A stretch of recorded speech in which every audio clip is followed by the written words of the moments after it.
So since about 2011, when the replication crisis hit psychology, there's been this movement to try to make psychology more credible, more open and replicable. And this movement has gone by different names, and it's not really a formal movement. There's no clear definition or boundary of what counts as part of this movement. But one of the names it's gone by is the credibility revolution. And it spawned many different organizations, many different structures, people working together collaboratively to try to find solutions to make science more credible.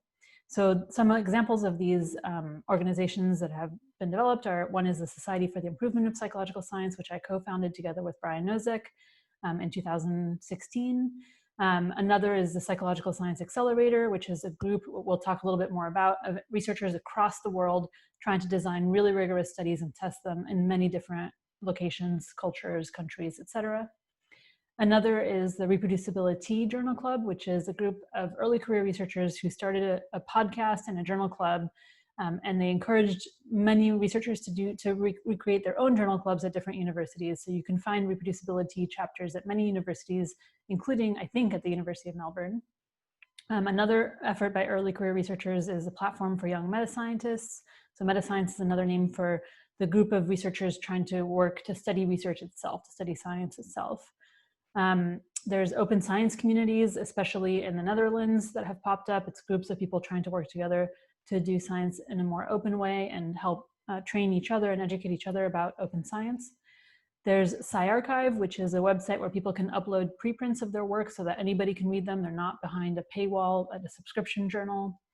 And then there's something called Registered Reports, which was developed by Chris Chambers, and now many journals have adopted, which is a new way to publish articles. And we'll talk about that more in a later lecture. So originally, this movement, the credibility revolution, started in response to the replication crisis, and specifically the problem of false positives that we've talked about, the problem of failed replications, of not enough null results getting published, not enough replications, and so on. But as my colleagues and I argued in a recent paper, the credibility revolution has actually moved on and moved broader than that. It still focuses a lot on replication, replicability, and false positives, but we argue that actually credibility goes way beyond replicability. Replicability is actually a pretty low bar. It's just one thing you need for credibility, but really we need all of the validities to be strong in order for science to be a rigorous, credible science.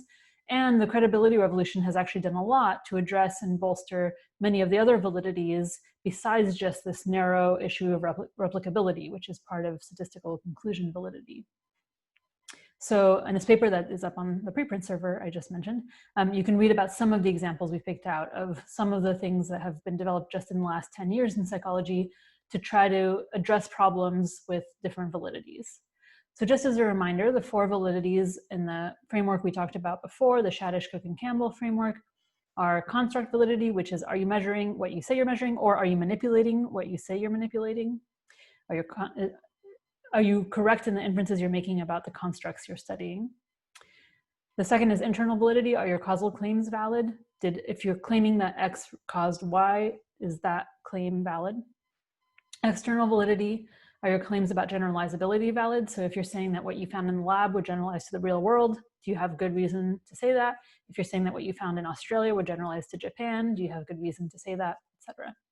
And then statistical conclusion validity, which is, are your statistical conclusions valid? And this has a lot to do with avoiding false positives and false negatives, making sure you're calibrated if you didn't take good steps or couldn't take good steps to avoid statistical errors, and make sure that you express a lot of uncertainty and so on.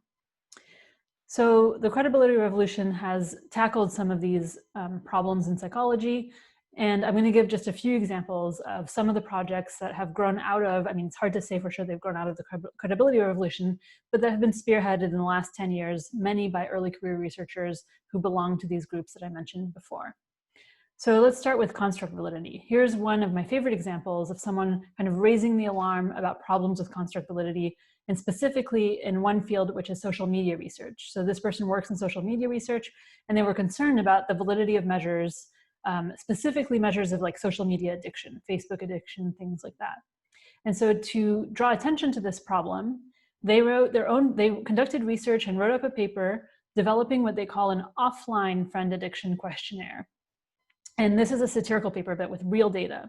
So what they did was they wanted to show that the standards for developing a new measure in this area of research, but I think it's probably true of many areas of research in the social sciences, are not sufficient, such that you could validate a measure of something that is kind of on its face ridiculous. So what they did is they took existing measures that have been quote unquote validated up to the kind of standards of the field of Facebook addiction and other social media addictions, took those measures and adapted them to ask the exact same kinds of questions about offline friends, like friends we see face to face. So here are some of the items that they wrote. And again, these items are almost identical to items you see on Facebook addiction or social media addiction measures, but just changed to apply to face-to-face friends. So here are some of the items. I often think about how I could free up more time to spend with friends. I have spent more time with friends than I initially intended. I spend time with friends in order to forget about personal problems. I become irritable if I am unable to spend time with friends. And my favorite, I often spend time with friends for no particular reason. Now, all of these don't sound like addiction, right? They just sound like normal human behavior. We like to spend time with friends. We sometimes do it more than we intended. We get grumpy if we can't do it. And this highlights the fact that they could go through all the steps and validate this measure, and then they called it an addiction measure because that's what other people developing social media addiction scales have done. Taken exactly these kinds of items, but asked about, for example, interacting on Facebook or using Facebook, and called it addiction. So this was done as a critique of the quality of our thinking about construct validity, about constructs and measurement in this area of research. And again, I don't think that these problems are specific to this area of research. So when you hear that a scale has been validated, it's important to be critical and still, engage in critical thinking and ask yourself, is this really measuring what they say it's measuring? Another example in construct validity, it's kind of at a more abstract level, was a project asking the question, if we just take a verbal description of a hypothesis and give it to different research teams and tell them, design a study to test this hypothesis, and then we run those studies, do we actually get consistent answers? And this is about construct validity because it's about that first step in studying something, which is going from the abstract construct to the operationalization. So in this case, they took 5 hypotheses that were stated in a relatively vague way, in kind of a typical single statement, verbal statement, gave them to up to 13 different groups of researchers who were asked to design a study to test that hypothesis. Those groups designed a study in a lot of detail. All of those methods with all the details were given to teams of researchers who collected thousands of participants for each study to look at, do you get similar results regardless of which of the 13 ways, up to 13 ways, you test the question. So this project was called Crowdsourcing Hypothesis Tests, making transparent how design choices shape research results. So how you operationalize your constructs, how you design your study, will that affect the results you get? So here are the 5 hypotheses. The specific hypotheses aren't really all that important, but they're kind of interesting. So I'll go through them one at a time. The first is the hypothesis that people explicitly self-report that they harbor negative automatic associations, like implicit associations, about members of negatively stereotyped social groups. Do people explicitly admit or say that they have negative associations about stereotyped groups? Hypothesis 2, people trust negotiators less if those negotiators make extreme first offers compared to if the negotiators make moderate first offers.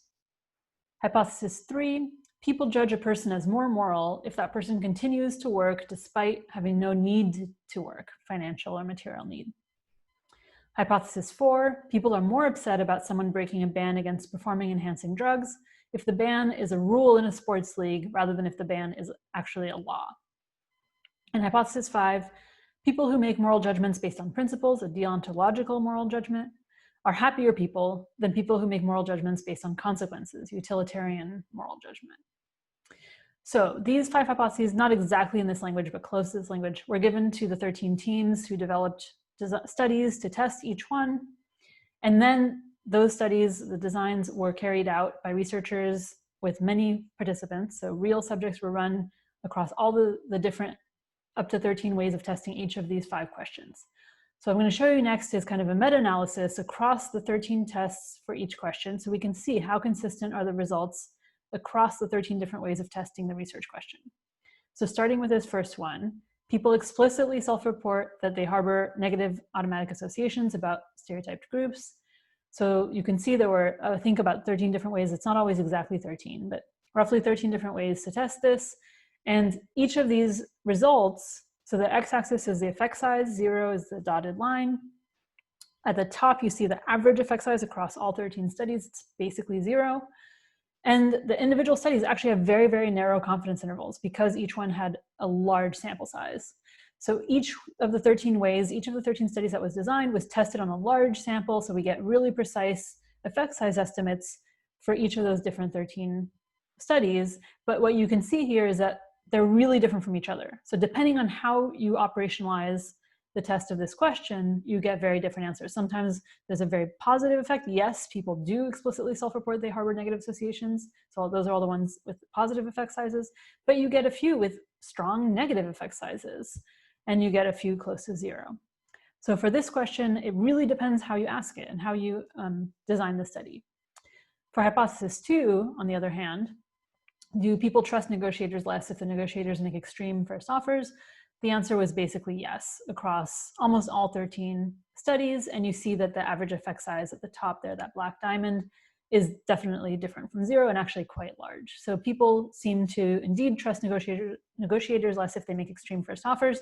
And you can test that a bunch of different ways, and you almost always get an answer in the same direction, although you can see that the effect size varies quite a bit, right? Sometimes you get an effect size of more than 1.5 standard deviations, and sometimes it's much closer to 0.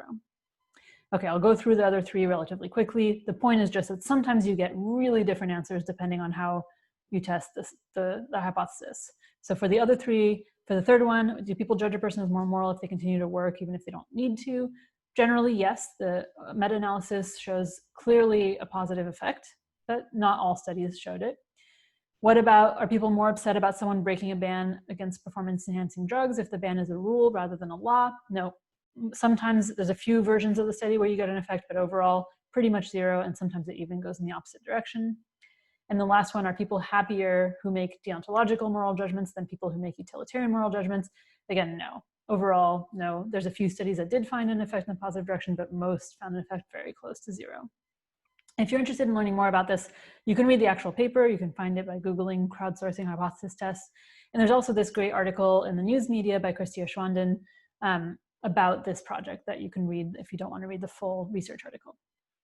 All right, so there's been these new developments in psychology that are these kind of very creative ways to do meta-science, research on research. What happens if we give people a verbal hypothesis and ask them to design different studies? Do they get similar answers? That's an example of a really cool meta-science project. And it gets at the problems and the challenges of construct validity, that you really need to be clearer than just a verbal statement in defining a research question and hypothesis, because otherwise it can mean a lot of different things that could produce effects in opposite directions. Another project that gets at, I think, all 4 of the validities that we've talked about is the Psychological Science Accelerator, which I mentioned before. So this is now a large multinational project that with researchers across dozens of different countries, hundreds of different labs participating. And they have a very communal way of choosing research questions and choosing research designs. And once they settle on a research question and a design, then they work collaboratively to collect data across many, many different sites. And so this addresses a bunch of issues. So first of all, they put a lot of thought into the measures they're going to use. They try to only use validated measures. We talked briefly about how that might not be a high enough standard. They take a lot of precautions to ensure transparency and to ensure statistical conclusion validity. For example, they pre-commit to their analysis plan and to publishing the results however they come out. And of course, for external validity, they're in a really good position for one kind of external validity, which is generalizing across geographical regions, across cultures, across countries, sometimes even across languages. They translate their materials in a lot of different languages, and so on. So let me give you one example of a project that is they're in the middle of this project. So they've finished designing the study, but they haven't started data collection yet. And this is actually not the best example of that geographical diversity, because this is one that they're only running in the United States because it has to do with stereotypes about Black Americans. So this is a study to look at stereotype threat in Black college students.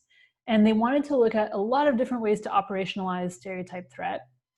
So stereotype threat, according to stereotype threat theory, there's the idea behind it is that the possibility of confirming a negative stereotype about a group that I belong to is going to evoke a feeling of threat, which is going to lead me to underperform in domains where I'm stereotyped as lacking ability. So they use the stereotype that Black Americans are less intelligent than white Americans. and they wanted to see whether they could find evidence of stereotype threat in Black Americans in the domain of intelligence. So they have proposed a design where they will collect data across 27 different US universities with a target sample size of 2,700 Black university students in the US. And they're going to have 6 different conditions. So people will be randomly assigned to 6 different conditions. 3 of them are conditions that are meant to increase the chances that people will experience a threat about their group, the Black stereotype of being worse on intelligence.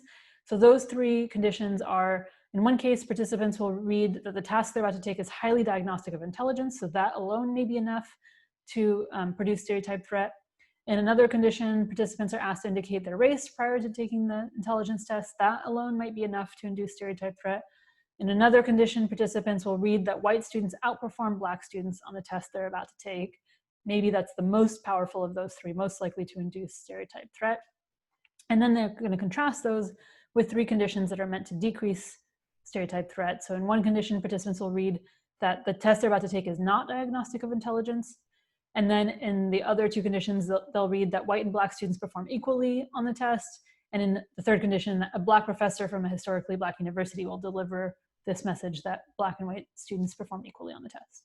So this is going to give stereotype threat many different chances to manifest itself. Maybe the threat increasing conditions will produce a difference compared to the threat reducing conditions. Maybe just one of the threat increasing conditions will produce a difference, or maybe just one of the threat reducing conditions will produce a difference. So this is really an attempt to give a broad test of the theory and see if it shows up anywhere, if we find any evidence for stereotype threat theory. The theory has come under a lot of scrutiny and skepticism recently because a lot of the individual studies that the theory is built on are suboptimal in many ways. Their sample sizes are not great, their p-values are kind of high, et cetera. So this is supposed to be a relatively generous, charitable test of whether we can find any evidence consistent with the theory if we give it many different shots. Okay, so that's just an example of a study that I think takes these 4 validities quite seriously and is trying to do a good job of improving on past practices to provide a more rigorous and more credible test of a scientific theory that's really important.